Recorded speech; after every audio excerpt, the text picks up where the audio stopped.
Good afternoon. My name is Charmaine Kerr, and I will be interviewing you today about the AP courses and how it will benefit students who would like to enroll for the new 2023-2024 school year. Please introduce yourself, and we will go right into the questions. Right. My name is Carl McGee. Right now, I am a student at Achievement First Brooklyn High School, about to go into the 11th grade, and I am someone who has already taken a few AP courses. Okay. The first question that I'll go into is what is a stigma for students who take AP classes? I would say the main stigma for AP classes is how much stress you'll be given once you take one. Now, although there are some very hard AP classes, the majority of AP classes just come down to how much work you can do and how much help you can get from your fellow students and from your fellow teachers. And as long as you're able to have a good schedule and you study hard enough, all of the classes will be pretty easy. Okay. What is the usual workload difference from a regular class compared to an AP class? Regular classes are usually there for tests and also just teaching you the concepts of what that class is about. AP classes do teach you concepts, but the majority of the class is for getting you ready for the AP exam.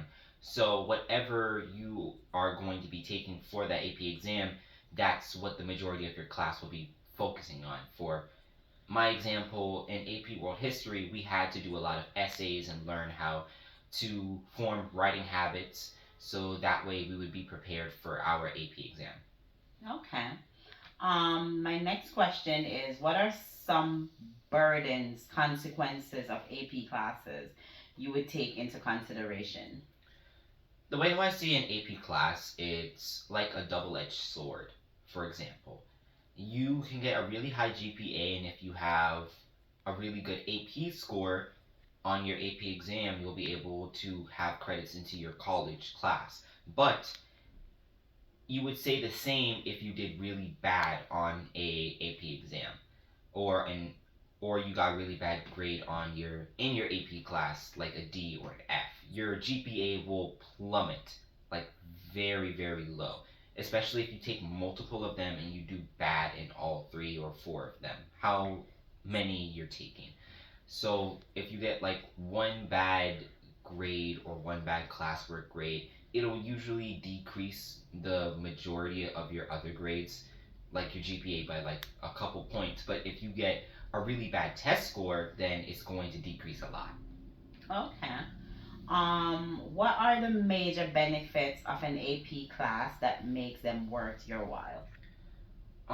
One of the main benefits that I see from an AP class is the idea that once you get into college, it will be a lot easier for you because not only do AP classes get on your transcript, but you also are able to get some of your classes removed or you don't have to take certain classes if you got a 4 or a 5 on the AP exam.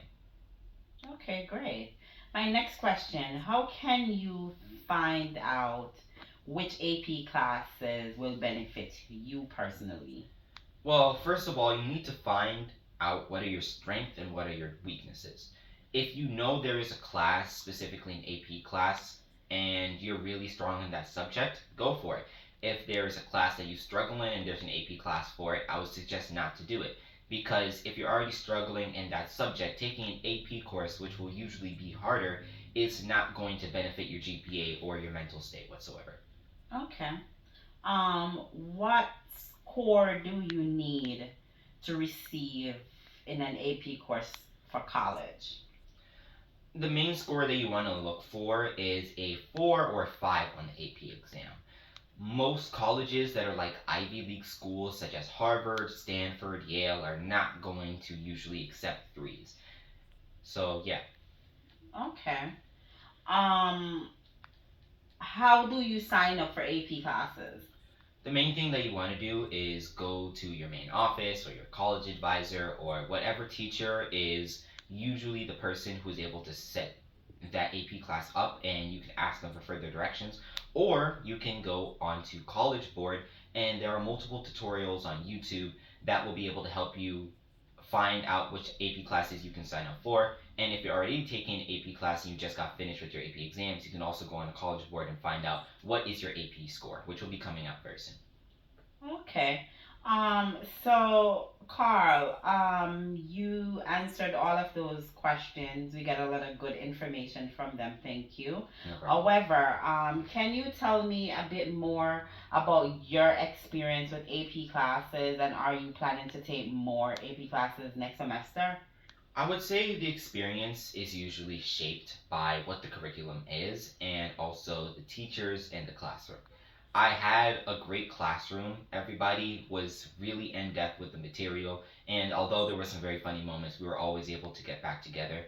And my teacher was able to make the class very fun and enjoyable while also showing us what we need to use and what we need to do to prepare. So I would say for anyone who's about to go into an AP class to have fun, but also realize that this is an amazing opportunity for you. So don't waste it. Always try your hardest. It's always good to ask for help, especially if you know there are people who know the sources better than you. And also go for help from your teachers or other students who, like I already said, know the information, or anyone in the school really who knows the information. Just try and find a source that gives you a lot of help and gives you a better understanding of that class. And I can assure a lot of people that they'll enjoy their experience. If Are they, you planning on taking more AP classes next semester? oh, definitely. The first portion of the AP class, I didn't really understand what was supposed to happen and what I was supposed to expect from myself, especially not really understanding how deep the AP exam was. But as I went on through my year, I was able to pick up a lot of skills that I appreciate, and after taking the AP exam and realizing how much of that hard work paid off, I definitely will try that experience again and again. Okay. I want to thank you for your time. You did amazing, and I wish you a great summer, and I wish you lots of luck with your new upcoming semester. Hope to do an interview with you soon. Have a great day, and thanks again. You too. Thank you.